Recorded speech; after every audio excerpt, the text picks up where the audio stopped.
Hello, welcome to Bansal academy. जैसे कि हमारी पीवाईक्यू सीरीज चल रही है, तो आज हम सॉल्व करेंगे 2008 का टीजीटी का एग्जाम सॉल्व। एचपी टीजीटी की बात करें तो हमें पता है कि जो क्वेश्चंस हैं, जैसा कि मैंने पहले भी वीडियो में बताया है कि जो क्वेश्चन है इनका कुछ ऐसे फिक्स्ड पैटर्न नहीं है कि मान लो प्लांट फिजियोलॉजी में से ज्यादा आएंगे या किसी भी यूनिट में से ज्यादा आएंगे। ऐसा कुछ फिक्स पैटर्न नहीं है, तो हमें हर टॉपिक पे उतना ही फोकस अपना रखना पड़ेगा। ठीक है, और यही वजह है ताकि हम पीवाईक्यू सॉल्व करें और हमें पता चले कि पैटर्न है क्या। किसी भी टॉपिक को उठा लेते हैं, वो किसी भी टॉपिक से एग्जामिनर क्वेश्चन पुट कर सकता है। चलिए फिर पहले क्वेश्चन से स्टार्ट करते हैं। The system of classification which employs numerical method to evaluate the similarities and differences between the species is known as. अब यहाँ हम बात कर रहे हैं क्लासिफिकेशन की। तो क्लासिफिकेशन में है क्या? क्लासिफिकेशन की अगर हम बात करें तो यहाँ पे हम क्लासिफिकेशन करते हैं और किस पे बेस्ड वो क्लासिफिकेशन है? सिमिलैरिटीज और डिफरेंसेस। मतलब इसका सिमिलर सा मतलब सिंपल सा मतलब है कि ऑब्जर्वेबल कैरेक्टर्स के बेस पे हम क्लासिफिकेशन कर रहे हैं, और इसका एवोल्यूशनरी मेथड से कोई लेना देना नहीं है। मतलब एवोल्यूशनरी रिलेशनशिप से कोई लेना देना नहीं है अगर हम सिर्फ ऑब्जर्वेबल कैरेक्टर से ही कर रहे हैं। राइट। अब अगर हम बात करें स्पीशीज की, तो स्पीशीज में क्या हो रहा है? क्लासिफिकेशन स्पीशीज की अगर हम बात करें, जैसे टाइगर हो गया, लायन हो गया, लेपर्ड हो गया, ये सारी अलग अलग स्पीशीज, जैगुआर हो गया, कुछ भी हो गया, बट ये सारे ऑलमोस्ट दिखते एक जैसे, बट स्पीशीज इनकी अलग अलग है। तो सिंपली हम इनके करेक्टर्स को ऑब्जर्व करके हम इनको क्लासिफाई करते हैं, और इसमें न्यूमेरिकल मेथड का भी यूज हो जाता है।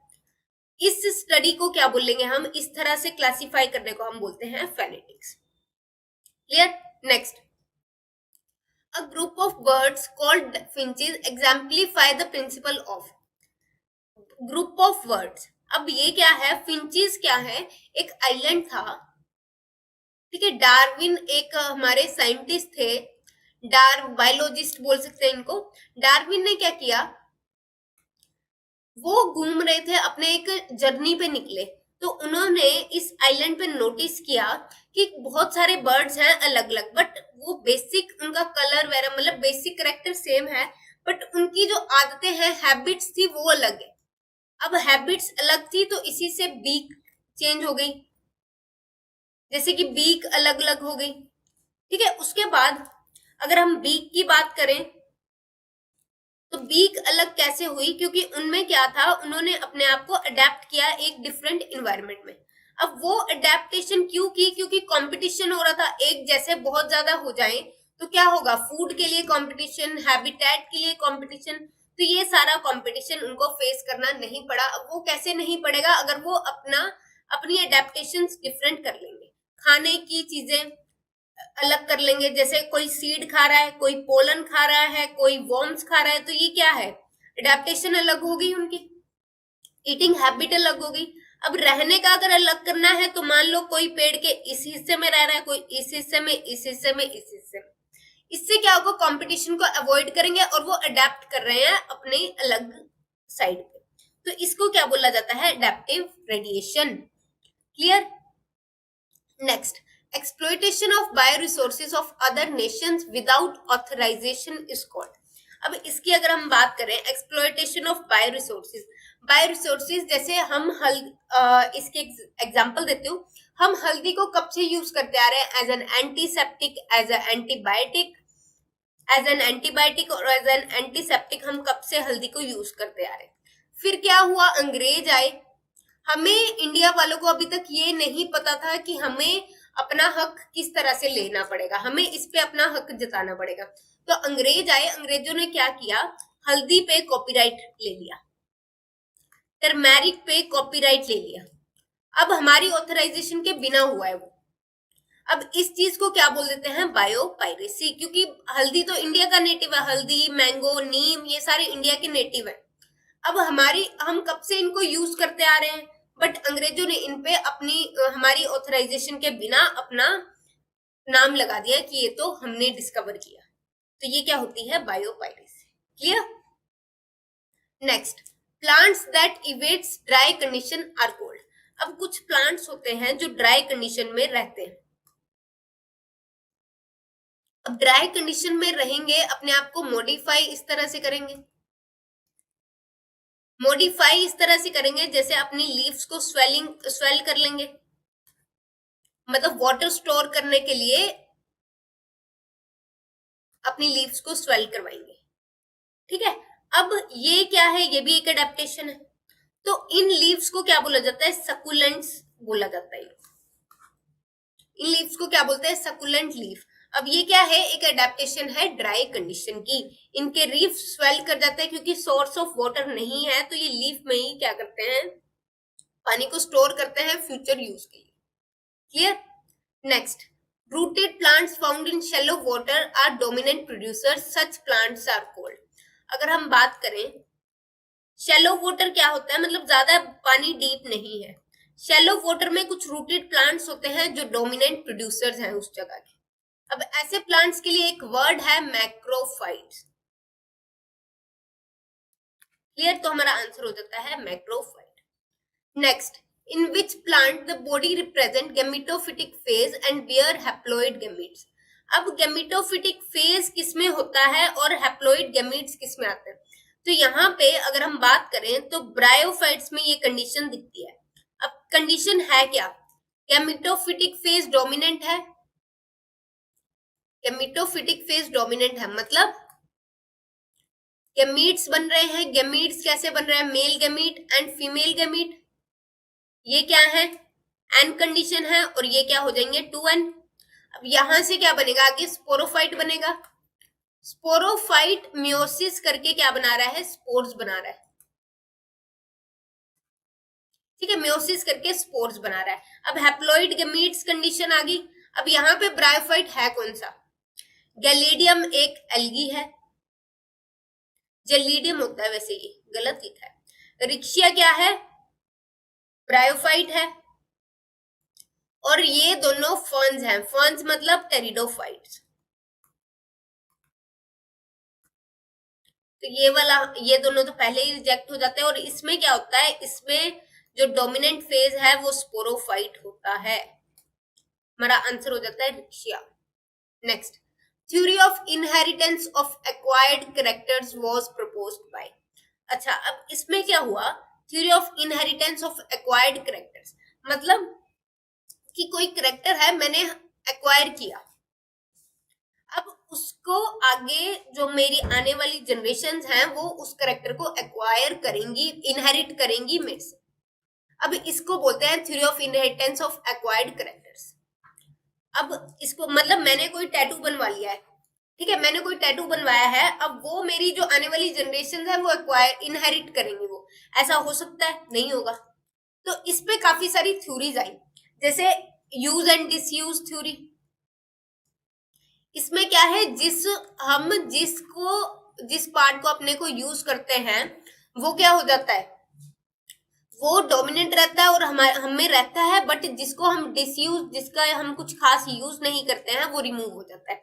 जैसे टेल इन ह्यूमंस, तो टेल हम में रिमूव हो गया, हम में टेल बोन है बट टेल नहीं है क्योंकि हमने उसका यूज ही नहीं किया। तो इस तरह से ये थ्योरी चलती है। जैसे अगर हम बात करें जिराफ की, तो लेमार्क ने बोला कि जिराफ की गर्दन पहले छोटी होती थी, जिराफ की गर्दन पहले छोटी होती थी, अब क्या हुआ, फिर उसकी गर्दन लंबी कैसे हुई, जब वो ऊपर लीव्स को खाना स्टार्ट किया।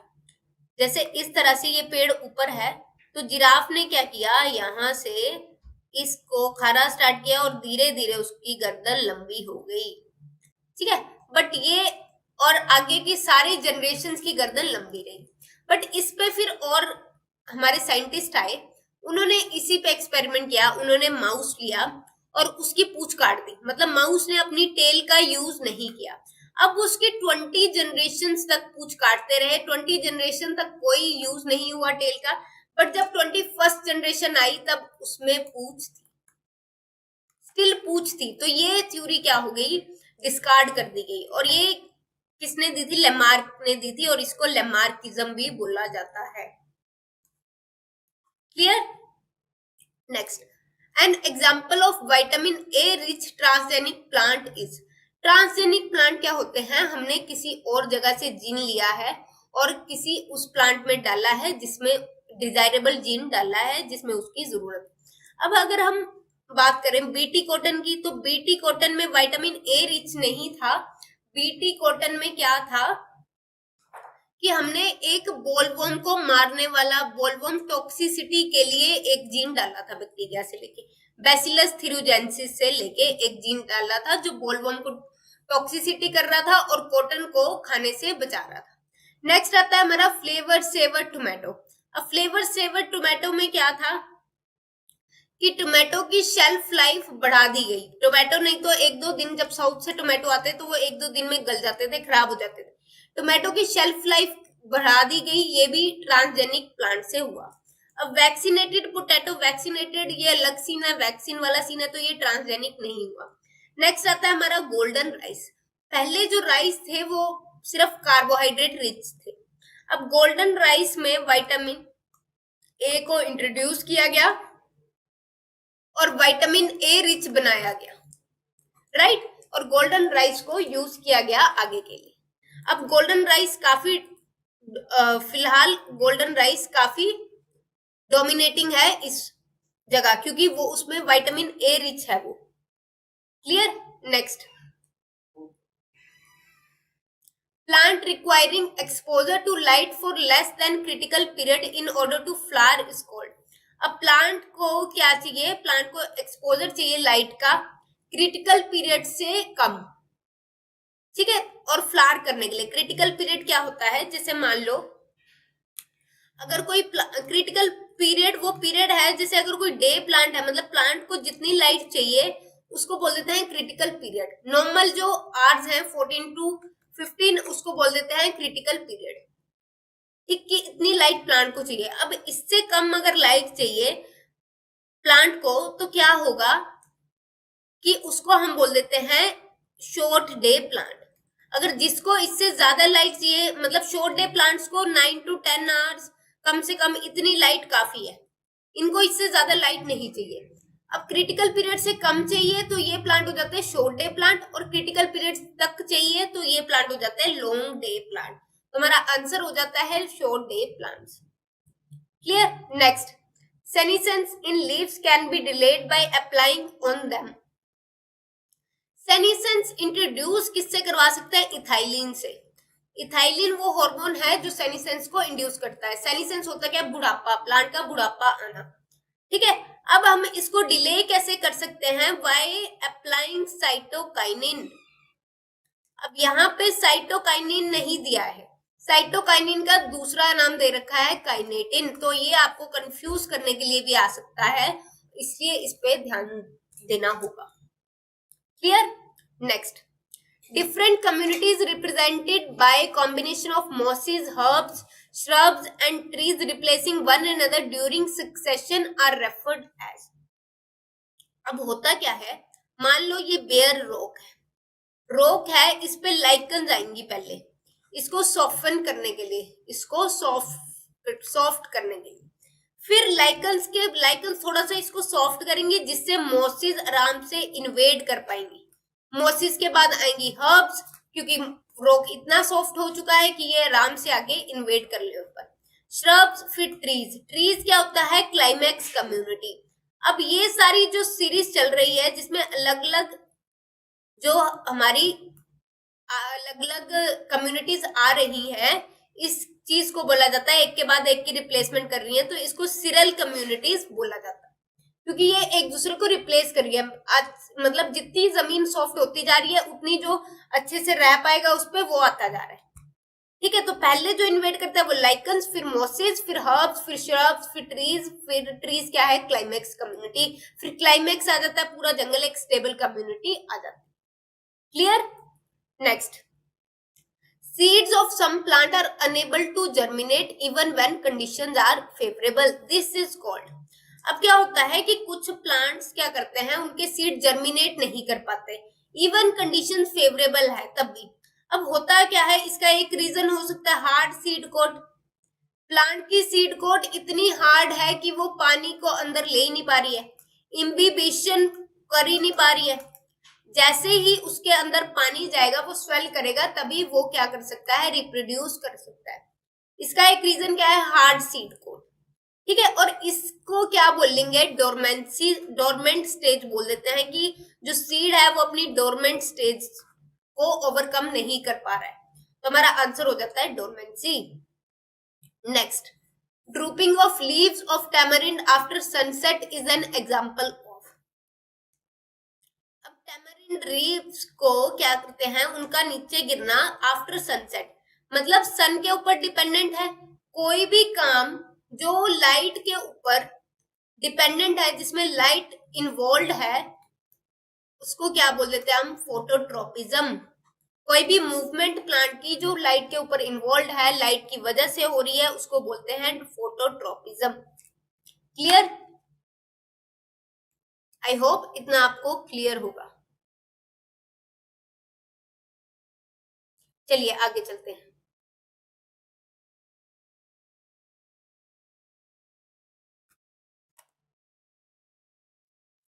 ठीक है, चलो, ड्रूपिंग ऑफ लीव्स। हाँ, ये क्या होते हैं कि जो लीव्स है ना वो नीचे झुक जाती है, उसको बोल देते हैं ड्रूपिंग ऑफ लीव्स। लीव्स का नीचे झुकना उसको बोल देते हैं ड्रूपिंग ऑफ लीव्स। और ये कब होता है, सन की तरह होता है। जैसे अगर हम बात करें सनफ्लावर की, तो सनफ्लावर घूमता है ना सन के अकॉर्डिंग, वैसे ये ड्रूपिंग ऑफ लीव्स है, लीव्स थोड़ा नीचे झुक जाती है।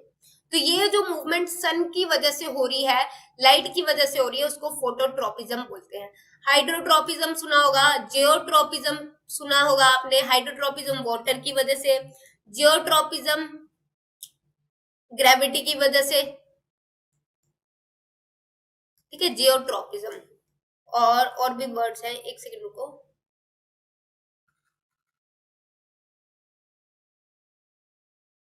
जियोट्रोपिज्म है ग्रेविटी की वजह से।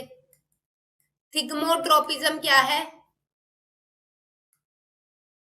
जब सेंस करते, जैसे बेले हैं तो वो सेंस करती है ना अपने आसपास और ऊपर चढ़ जाती है, लकड़ियों को सेंस करती है और ऊपर चल जाती है।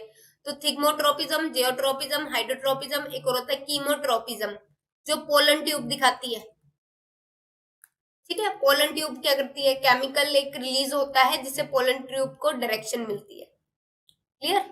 Next, masking or modification of the effect of one gene by another known allelic gene is known as। इसमें क्या होता है कि ये मान लो एक जीन है, ये एक जीन है, इसने क्या किया, दूसरे जीन को एक्सप्रेस नहीं होने दिया, या इसको इसने कवर कर लिया। ठीक है, और या इसके इफेक्ट को इसने मॉडिफाई कर दिया, तो इसको क्या बोला जाता है, एपिस्टेसिस बोला जाता है। इस वर्ड को क्या बोला जाता है, एपिस्टेसिस। अब एक होता है हाइपोस्टेसिस। हाइपोस्टेसिस क्या है कि ये खुद सप्रेस हो गया, तो वो होगा हाइपोस्टेसिस। अब यहाँ पे इनकम्प्लीट डोमिनेंस में दोनों एक्सप्रेस करते हैं, को डोमिनेंस में भी दोनों एक्सप्रेस करते हैं। अच्छा, इनकम्प्लीट डोमिनेंस में क्या होता है, बेसिकली जो डोमिनेटिंग वाला है वो अपने आप को एक्सप्रेस नहीं कर पाता अच्छे से, को डोमिनेंस में दोनों अच्छे से एक्सप्रेस करते हैं। एपिस्टेसिस की एग्जांपल ये होगी, प्लायोट्रोपिज्म में बहुत सारे जीन्स अपने आप को इकट्ठे एक्सप्रेस करते हैं। इनकम्प्लीट डोमिनेंस की एग्जांपल है मीराबाइलिस जलापा, स्नैपड्रैगन बोला जाता है इसको। और को डोमिनेंस की है ब्लड, जैसे A B blood grouping. Epistasis की एग्जांपल ये जो होगी कि एक जो जीन है वो दूसरे जीन को एक्सप्रेस ही नहीं करने देता, ठीक है, मास्क कर लेता है। प्लायोट्रोपिज्म एक से ज्यादा जीन का अपने आप को एक्सप्रेस करना। Clear? Next, Morgan proposed that the point of genetic exchange leading to recombination is represented by। अब अगर हम बात करें, ये हमारे दो क्रोमोसोम, ठीक है, ये हमारे दो क्रोमोसोम है। अब होता क्या है, इनकी क्रॉसिंग ओवर होती है। इनकी क्रॉसिंग ओवर कुछ इस तरह से होती है,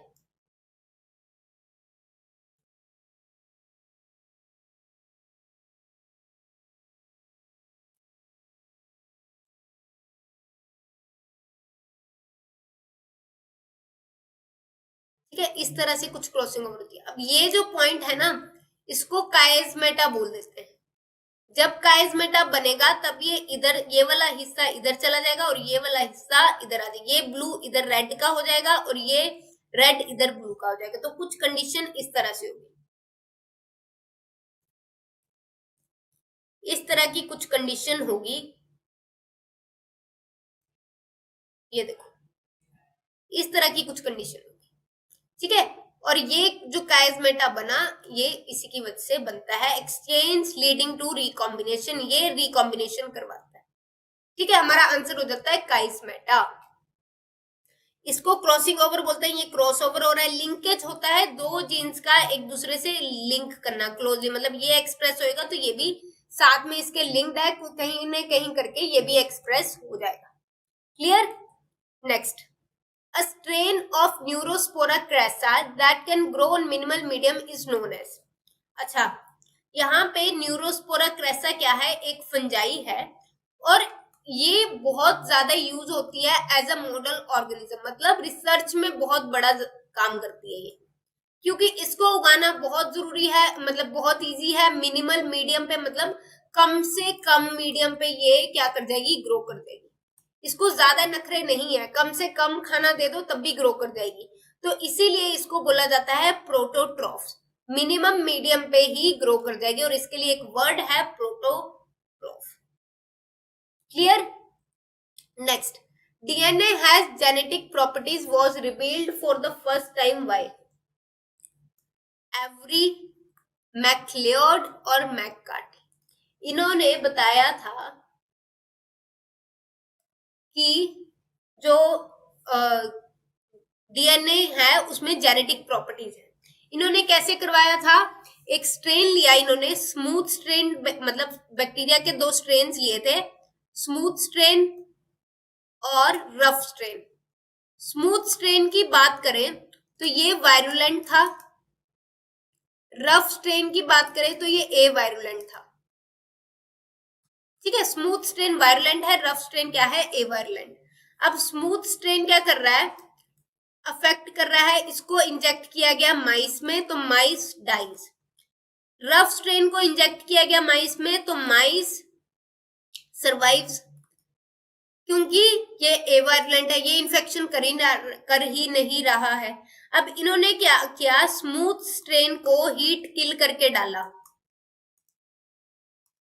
माइस में, अब माइस सर्वाइव क्योंकि उसको जेनेटिक मटेरियल नहीं मिला। अब स्मूथ स्ट्रेन को हीट किल करके डाला आर मीडियम के साथ, इसने क्या किया, आर का, रफ स्ट्रेन का जेनेटिक मटेरियल यूज किया और इसने माइस को अफेक्ट कर दिया और माइस मर गया।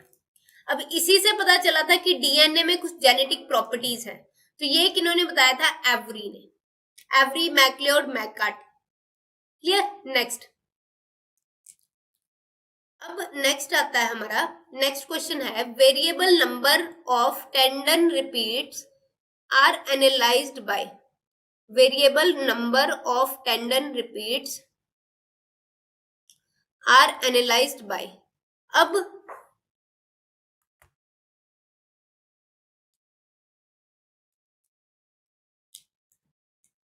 अब इसको हम डीएनए फिंगरप्रिंटिंग से आराम से एनालाइज कर सकते।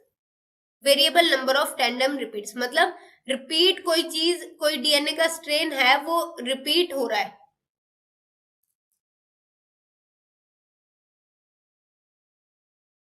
अब हर बंदे में ये अलग अलग होते हैं और इस, मतलब जैसे मान लो A T G, C ji, G T A जी, ये कुछ है, अब ऐसा कुछ रिपीट हो रहा है, वापिस आ रहा है, तो इसको बोल देते हैं variable number of tandem repeats. अब ये चीज कितनी बार रिपीट हो रही है उसी में देखा जाता है, जैसे इंडिविजुअल 1 है, इसकी ये है, अब इसमें ये चीज कितनी बार रिपीट हो रही है, और ये किससे पता चलता है, एक टेक्निक से जिसको हम बोलते हैं डीएनए फिंगरप्रिंटिंग। क्रिमिनल्स को पकड़ने के लिए यही काम आती है, ठीक है। क्रिमिनल्स को इसी से पकड़ा जाता है, तब बोलते हैं डीएनए टेस्ट करवाओ, किसी का बाल मिल जाए, कुछ भी मिल जाए तो उसको डीएनए फिंगरप्रिंटिंग से करवाते हैं।